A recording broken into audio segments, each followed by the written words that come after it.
Hello my dear friends, welcome to my YouTube channel best rank test study. तो friends, आप सभी का अपना YouTube channel best rank test study में बहुत बहुत स्वागत करता हूं।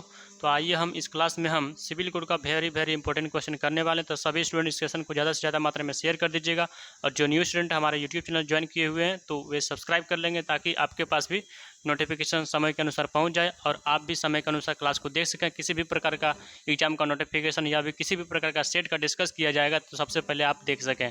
तो चलिए इस सेशन को जरूर शेयर कर दीजिएगा। यदि आपको यह सेशन अच्छा लगता है तो एक प्यारा सा कमेंट बॉक्स में जरूर कीजिएगा और एक लाइक भी जरूर कीजिएगा। तो पहला सवाल दिया गया है कि दिए गए शब्द का विलोम शब्द बताइए। विलोम का मतलब क्या होता है? विलोम का मतलब उल्टा होता है। व्योम का विलोम शब्द क्या हो जाता है? आप लोग जरूर कमेंट में बताइएगा कि इसका सही जवाब क्या हो जाएगा। तो व्योम का सबसे पहले मतलब क्या था? व्योम का मतलब होता है आकाश, गगन। तो उसको अपोजिट करेंगे। आकाश का मतलब क्या? जिसको आकाश, आसमान जिसको बोलते हैं ना, आकाश को ही आसमान बोलते हैं।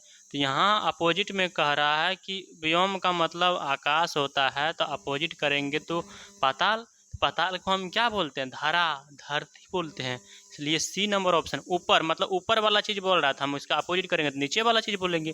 ऊपर वाला को व्योम को आकाश बोल रहा है, नीचे वाला पाताल को हम धरती बोलेंगे, धरा बोलेंगे। इसलिए एक का option number C absolute correct answer हो जाएगा। 2 नंबर सवाल में क्या दिया गया है? 2 नंबर सवाल में दिया गया है रिक्त स्थान को भरने के लिए उपयुक्त शब्द का चयन करें। माँ ने डॉक्टर मुझसे डैश। तो यहाँ डैश के स्थान पर क्या भरेंगे? माँ ने डॉक्टर मुझसे क्या कहे? मान लीजिए कि आपका ही कोई किसी भी तरह से आपका, मान लीजिए किसी प्रकार का आपका मतलब होता है ना कि कंडीशन खराब हो जाने के बाद किसी प्रकार का डिजीज हो जाता है। तो यहाँ डॉक्टर यदि हमको क्या बोलता है? सलाह देता है। तो क्या आपसे डॉक्टर कुछ पूछेगा ना कि आपको क्या हो रहा है या नहीं हो रहा है? तो माँ ने आपने अपनी माँ से बोले कि माँ ने मुझे, डॉक्टर ने मुझे क्या किया? पूछा। माँ ने डॉक्टर मुझसे पूछा। इसलिए ये 2 का option number C correct answer हो जाएगा। 3 नंबर क्वेश्चन का जवाब बताइएगा। 3 नंबर में क्या दिया गया है? दिए गए शब्द का विलोम शब्द बताइए। विलोम का मतलब फिर से उल्टा शब्द होता है। सामान्य का विलोम शब्द क्या हो जाएगा? सबसे पहले हम जानते हैं कि सामान्य का मतलब क्या होता है। हाँ, बिल्कुल सही जवाब आप लोग बताएं। सामान्य का मतलब होता है सामान्य रूप से। इसलिए उसका करेक्ट आंसर क्या हो जाएगा? विशेष रूप से। मतलब सामान्य का मतलब नॉर्मल, जनरल जिसको बोल सकते हैं हम लोग इंग्लिश में क्या बोलते हैं? जनरल। मतलब सामान्य मतलब सबके पास ये चीज़, मतलब सब कोई पढ़ता है सामान्य रूप से। और क्या? खास रूप से, मतलब खास रूप से, विशेष रूप से वही विद्यार्थी कंपटीशन से बाहर, मतलब वही निकलता है, उसका ही एग्जाम क्लियर होता है जो विशेष रूप से अच्छी तरीके से मेहनत करता है और ईमानदारी तरीके से। उसकी करेक्ट आंसर क्या कर देंगे हम? विशेष। सामान्य का मतलब जनरल जिसको बोल सकते, सब में आ जाएगा इसमें। अब विशेष मतलब खास जिसको बोलते हैं। इसलिए 3 का option number A correct answer हो जाएगा। मैं ऐसा उम्मीद करता हूँ कि बहुत अच्छे स्टूडेंट आप लोग हैं, क्योंकि आप लोग रिविजन कर रहे होंगे क्लास को और आप लोग अपना पढ़ाई को कंटिन्यू कर रहे हैं, मैं ऐसा उम्मीद करता हूँ। 4 नंबर सवाल में दिया गया दिए गए शब्द के पर्यायवाची शब्द का चयन कर। स्वर्ण का पर्यायवाची शब्द क्या हो जाएगा? तो हम जानते हैं कि स्वर्ण का पर्यायवाची शब्द क्या होता है? कंचन होता है, जो कि 4 का ऑप्शन नंबर ए में दिया गया है। इसलिए 4 का option number A correct answer हो जाएगा। 5 नंबर सवाल में क्या दिया गया? 5 नंबर सवाल में दिया गया है कि दिए गए वाक्य में रेखांकित खंड को प्रतिस्थापित करने के लिए उपयुक्त विकल्प का चयन करें। सीता के लव और कुछ 2 बेटे थे। यहाँ जो बेटा जो अंडरलाइन कर रहे हैं, यही नहीं कह रहा था कि रेखांकित मतलब रेखांकित बेटा था। तो बेटा का आपको अर्थ बताना है। बेटा को हम क्या इसका पर्यायवाची शब्द बता सकते हैं? तो बेटा का पर्यायवाची शब्द क्या होता है? पुत्र भी बोलते हैं, बेटा भी बोलते हैं और तनय बोलते हैं। तनया तो बेटी हो जाएगी, लेकिन तनय का बेटा हो जाएगा। इसलिए 5 का option number D correct answer हो जाएगा। यदि पुत्री बोलेगे तनया हो जाएगा पुत्री। और लेकिन मेरे सवाल में बेटा किसका पर्यायवाची शब्द होता है? पुत्र होता है, तनय होता है। इसलिए 5 का डी ऑप्शन करेक्ट आंसर हो जाएगा। 6 नंबर सवाल में दिया गया है कि निम्नलिखित में से उस विकल्प का चयन करें जो हाथ पर हथेली रखना मुहावरा का अर्थ व्यक्त करता है। तो हम जानते हैं कि हाथ पर जब हथेली रखते हैं उसका मतलब क्या होता है? मतलब हम लोग जानते हैं कि जीवन को संकट में डालते हैं। क्या करें? अपने ही क्या कर रहे हैं? जान हथेली पर रख रहे हैं। मतलब जीवन को हम क्या कर रहे हैं? संकट में डाल रहे हैं। इसलिए 6 का option number C correct answer. हम लोग आम चाल के बोल भाषा में बोल देते हैं कि क्या बोलते हैं कि हाथ हथेली पर तुम क्यों रख रहे हो, मतलब जीवन को तुम संकट में क्यों डाल रहे हो। इसलिए 6 का option number C correct answer हो जाएगा। 7 नंबर सवाल में दिया गया है पर्यायवाची शब्द बताना है। तो आप लोग जानते होंगे पर्यायवाची शब्द इसका। महादेव का पर्यायवाची शब्द क्या होता है? महादेव का पर्यायवाची शब्द क्या होता है? शंकर जी। बिल्कुल सही बात, शंकर भगवान का पर्यायवाची शब्द महादेव होता है। इसलिए 7 का option number D correct answer हो जाएगा। 8 नंबर सवाल में क्या दिया गया? 8 नंबर सवाल में दिया गया है कि बताइए सही वर्तनी वाले शब्द का चयन कीजिएगा। तो सही वर्तनी वाले शब्द का विध्वंस का सही वर्तनी क्या हो जाएगा? वो में हर्षईकार, आधा ध, वो में अनुस्वार, दंश देना है पूरा सो, दंश, जो कि ये ऑप्शन गलत है। बी ऑप्शन भी गलत क्योंकि आधा धोने दिया गया है, इसलिए सी ऑप्शन भी गलत है। इसलिए मेरा करेक्ट आंसर हो जाएगा 8 का option number D absolute correct answer हो जाएगा। अगला सवाल दिया गया है 9 नंबर सवाल में क्या दिया गया है, 9 नंबर में दिया गया है कि दिए गए वाक्यांश के लिए एक शब्द दीजिए जिसे जीता ना जा सके। मतलब कोई भी चीज़ को क्या कर सकते हैं, जीत नहीं सकते, उसको हम क्या बोलेंगे, एक शब्द उसका आंसर क्या बोलेंगे, अजय बोलेंगे। इसलिए 9 का ऑप्शन नंबर सी हो जाएगा, अजय करेक्ट आंसर। अगला सवाल दिया गया 10 नंबर में क्या दिया गया, निम्नलिखित में से उस विकल्प का चयन करें जो फूंक फूंक कर कदम रखना मुहावरा करता है। तो हम जानते हैं कि फूंक फूंक कर कदम रखना मुहावरा का क्या मतलब होता है, इसका मतलब होता है कि सोच समझ कर काम करना।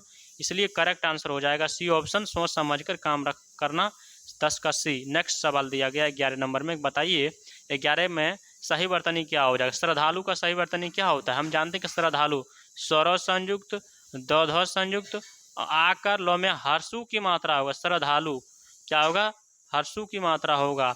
इसलिए करेक्ट आंसर क्या हो जाएगा, 11 का ऑप्शन नंबर ए में दिया गया है, इसलिए 11 का option number A absolute correct answer हो जाएगा। अगला सवाल दिया गया 12 नंबर में, बताइए कि दिए गए वाक्यांश के लिए एक शब्द क्या हो जाएगा जिसे भुलाया ना जा सके। मतलब कोई भी चीज़ क्यों क्या कर सकते हैं, भुला नहीं सकते, उसको हम एक शब्द में उतर कैसे बोल सकते हैं, उसको जिसको भुलाया ना जा सके उसको हम क्या बोलते हैं, अविस्मरणीय। विस्मरणीय का मतलब, यहाँ विस्मरणीय जब होता तो भुलाया जा सकता, लेकिन अविस्मरणीय का मतलब नहीं भुलाया जा सकता। इसलिए 12 का डी ऑप्शन करेक्ट आंसर हो जाएगा। 13 नंबर सवाल में दिया गया है कि निम्नलिखित में से उस विकल्प का चयन करें जो बाएं हाथ का खेल होना मुहावरा का अर्थ व्यक्त करता है। मतलब आप लोग किसी भी प्रकार का सवाल बनाते हैं किसी भी सब्जेक्ट का, तो आप बोलते हैं ना कि ये तो हमारे लिए बाएं हाथ का खेल है, तो हम इसको क्या बोलेंगे, आसान कार्य, बिल्कुल आसान है। इसलिए 13 का option number D correct answer हो जाएगा। अगला सवाल दिया गया 14 नंबर सवाल में। 14 नंबर सवाल में आप सभी स्टूडेंट निर्देश को ध्यानपूर्वक से पढ़िएगा ताकि आपसे 5 सवाल बहुत अच्छी तरीके से बन जाए और आसानी तरीके से। निर्देश में दिया गया प्रश्न 14 से 18, निम्नलिखित गद्यांश के रिक्त स्थान को पूर्ति गद्यांश के नीचे दिए गए प्रश्नों के अनुसार कीजिए। तो गद्यांश पढ़ते हैं, आप लोग भी बोलिएगा ताकि आपसे भी सवाल बने। यहाँ क्या दिया गया है, महादेवी ने इस समाज में मजबूती से पांव रोपकर अपने डैश खोज की थी। व्यक्तित्व की खोज ही नहीं, उसकी डैश की खोज भी। कदाचित इसी कारण उनकी भावुकता में भी एक डैश है, तरलता में भी एक आंतरिक प्रतिरोध है जो उनकी कविता से, यहाँ पढ़ रहे हैं आप लोग भी देख रहे होंगे क्या दिया गया है कि उनकी कविता से अधिक उनके गद्य में उजागर होता है। कविता में उसे प्रेरित करने वाले विशेष भाव प्रसंग का उसके लौकिक डैश का अक्सर पता नहीं चलता। गद्य में वहीं कवित्व ठोस वस्तु स्थितियों से, स्वयं पढ़ने वाले की जीवानुभूति से पग पग अलौकिक परिभाषित होता चलता है। महादेवी का गद्य अंतर जगत और बहिर्जगत का एक अत्यंत रोचक और डैश स्वाद घटित करने वाले का गद्य है। तो आप लोग, मैं ऐसा उम्मीद करता हूँ कि पढ़ लिए होंगे मन में। आपसे सवाल करेंगे, आप सभी सवाल का जवाब कमेंट में जरूर बताइएगा। 14 नंबर सवाल में दिया गया गद्यांश में संकेतित रिक्त स्थान 1 के लिए उपयुक्त शब्द का चयन करें। मतलब 14 का करेक्ट आंसर क्या हो जाना चाहिए, तो आप लोग को हम दिखाते हैं। पहला रिक्त स्थान में क्या दिया गया है, पहला रिक्त स्थान में दिया गया है कि महादेवी ने इसी समाज में मजबूती से पांव रोपकर अपने डैश खोज की थी। अपने डैश खोज की थी, डैश के स्थान पर क्या खोज की थी, आप लोग जरूर कमेंट में बताइएगा। अपने व्यक्तित्व की खोज की थी, इसलिए 14 का ऑप्शन नंबर 1 करेक्ट आंसर हो जाएगा। अगला सवाल दिया गया है 15 नंबर में कि गद्यांश में संकेतित रिक्त स्थान 2 के लिए उपयुक्त शब्द बताइए क्या होगा। तो दूसरा रिक्त स्थान देखते हैं और आप लोग भी जरूर कमेंट में बताइएगा। यहाँ दिया गया सवाल में है कि व्यक्तित्व की खोज ही नहीं, उनकी डैश की खोज की थी। तो डैश के स्थान पर हम यहाँ क्या भरेंगे, व्यक्तित्व की खोज ही नहीं, बिल्कुल क्या करेंगे, व्यक्तित्व की खोज नहीं किया था, उसके अलावा क्या चीज़ का खोज किया था, सार्थकता का भी खोज किया था। इसलिए 15 का option number A absolute correct answer हो जाएगा। 16 नंबर सवाल में दिया गया है कि गद्यांश में संकेतित रिक्त स्थान 3 के लिए उपयुक्त शब्द क्या हो जाएगा। तीसरा रिक्त स्थान का आंसर बताना है। तीसरा रिक्त स्थान में क्या दिया गया, तीसरा रिक्त स्थान में दिया गया है, हाँ आपको दिख रहा होगा, कदाचित इसी कारण उनकी भावुकता में भी एक डैश है। उनकी भावुकता में डैश है, डैश के स्थान पर हम क्या भरेंगे, आप लोग जरूर कमेंट में बताइएगा। उसकी भावुकता में डैश के स्थान पर हम क्या बोलेंगे, दृढ़ता, उसकी भावुकता में दृढ़ता है। इसलिए 16 का option number C correct answer हो जाएगा। अब 17 नंबर सवाल में दिया गया है गद्यांश में संकेतित रिक्त स्थान 4 के लिए उपयुक्त शब्द का चयन करें। मतलब चौथा रिक्त स्थान हम लोग को आंसर बताना। देखते हैं चौथा रिक्त स्थान में क्या दिया गया है। चौथा रिक्त स्थान में दिया गया है कि उसके लौकिक डैश का अक्षर पता नहीं चलता। डैश के स्थान पर हम क्या भरेंगे, उसके लौकिक डैश के अक्षर का पता नहीं चलता। तो डैश का स्थान पर हम यहाँ क्या भरेंगे, आप लोग जरूर कमेंट में एक बार बताइएगा। उसके लौकिक आधार पर पता नहीं चलता, इसलिए 17 का option number B absolute correct answer हो जाएगा। 18 नंबर सवाल में दिया गया है कि गद्यांश में संकेतित रिक्त स्थान 5 के लिए उपयुक्त शब्द का चयन करें, मतलब 5वां रिक्त स्थान का आंसर बताना है। तो 5वां रिक्त स्थान में क्या दिया गया है, इस सवाल में दिया गया है कि महादेवी का गण अंतर्जगत और बहिर्जगत का एक अत्यंत रोचक और डैश संवाद घटित कराने वाला एक गद्य है। डैश का स्थान पर हम यहाँ का क्या भरेंगे, आप लोग जरूर कमेंट में बताइएगा। और आप लोग लास्ट में, वीडियो के लास्ट में आप लोग एक बार कमेंट में बताइएगा कि आप सभी स्टूडेंट का इस सेट में कितना मार्क्स आया, एक बार जरूर कमेंट में बताइएगा। डैश का स्थान पर क्या हो जाएगा, मार्मिक हो जाएगा, इसलिए 18 का option number C correct answer हो जाएगा। अब अगला सवाल दिया गया 19 नंबर में कि वर्तनी बताइए इसका क्या हो जाएगा। ननिहाल का सही वर्तनी क्या होता है, तो हम जानते हैं कि ननिहाल का सही वर्तन नौ नौ में हासी और हमें आकर लो ननिहाल, जो कि 19 का ऑप्शन नंबर इस करेक्ट आंसर हो जाएगा। अब अगला सवाल में दिया गया है, बताइए 20 नंबर में कि दिए गए वाक्य का वह भाग ज्ञात कर, इसमें कोई त्रुटि है। त्रुटि वाला भाग में हम लोग को ध्यानपूर्वक से पढ़ना पड़ेगा ताकि हमसे त्रुटि वाला जो भी किया गया है उसमें हम लोग पहचान सके। तो क्या दिया गया, मोहन का आम का बगीचा बड़ी ही सुंदर है।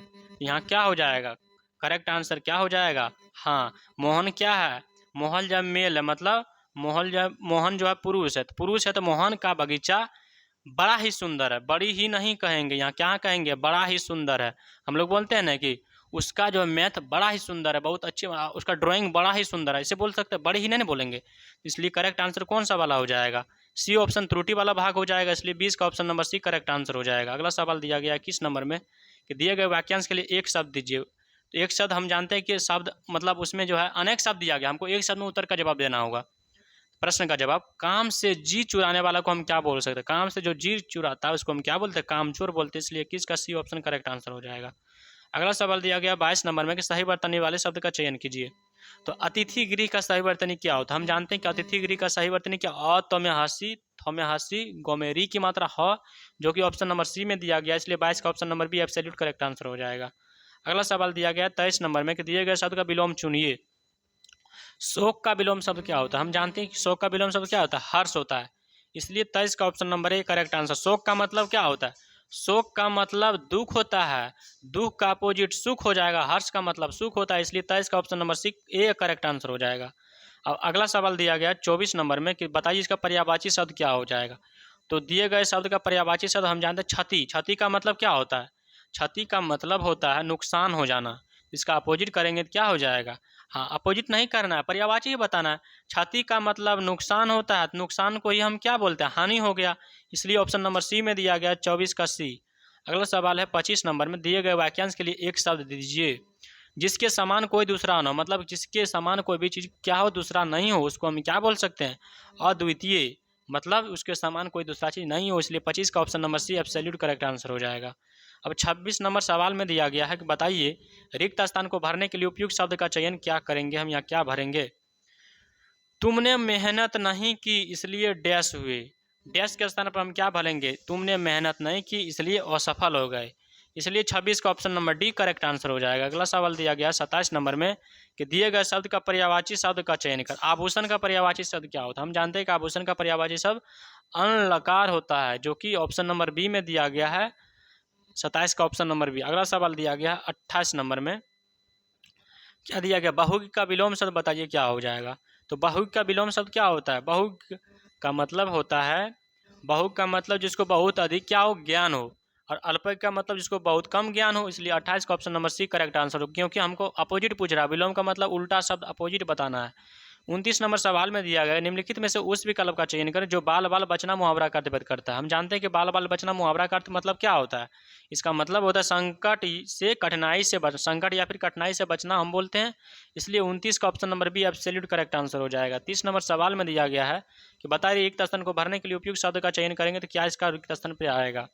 मेरे जीवन का लक्ष्य बहुत डैश है, तो इसका करेक्ट आंसर क्या हो जाए, मेरे जीवन का लक्ष्य मलिन नहीं बोल सकते, खराब नहीं बोल सकते, चौड़ा भी नहीं बोल सकते, क्या बोल सकते हैं, मेरे जीवन का लक्ष्य बहुत ऊंचा है, इसलिए 30 का option number D correct answer हो जाएगा। अगला सवाल दिया गया 31 नंबर में बताइए समास शब्द का अर्थ क्या होता है। तो समास शब्द का अर्थ क्या होता है, संक्षेप में कोई भी चीज़ को लिख रहे हैं, छोटा सा लिख रहे हैं, इसको करते हैं हम समास, इसलिए 31 का option number A correct answer हो जाएगा। अब 32 नंबर सवाल में दिया गया सभी को अभ्युदय हेतु प्रयत्न करना चाहिए, इस वाक्य में अभ्युदय शब्द कौन सी संधि है। आपको बताने सिवाय कि मैं जो अभ्युदय कौन सा संधि है, आप लोग कमेंट में जरूर बताइएगा। यन संधि है, इसलिए 32 का सी ऑप्शन करेक्ट आंसर हो जाएगा। 33 नंबर सवाल में बताइए निरोग का सही संधि विच्छेद क्या होता है। हम जानते हैं कि निह प्लस रोग बराबर निरोग, जो कि ऑप्शन नंबर बी में दिया गया है, इसलिए 33 का option number B correct answer हो जाएगा। 34 नंबर सवाल में दिया गया है कि जिस पर क्रिया का फल पड़े उसको हम क्या बोलते हैं। जिस पर क्रिया का फल पड़े, कर्ता न कर्म को इसे पढ़े होंगे आप, तो क्रिया का फल जिस पर पड़ता है उसको हम बोलते हैं कर्म कारक, इसलिए 34 का option number B correct answer हो जाएगा। 35 नंबर सवाल में दिया गया, मैं ऐसा उम्मीद करता हूँ कि सारा सवाल आप सभी स्टूडेंट को बहुत अच्छी तरीके से समझ आ गया होगा। एक प्यारा से कमेंट बॉक्स में जरूर कीजिएगा। जो न्यू स्टूडेंट है हमारे YouTube channel best ranker study को सब्सक्राइब कर लीजिएगा। तो 35 नंबर सवाल में दिया गया, निम्नलिखित में से कौन सा शब्द देशज है। देशज शब्द कौन सा है, चिड़िया क्या है, देशज शब्द है, इसलिए 35 का option number C correct answer हो जाएगा। मिलते हैं नेक्स्ट सेशन में, तब तक के लिए जय हिंद।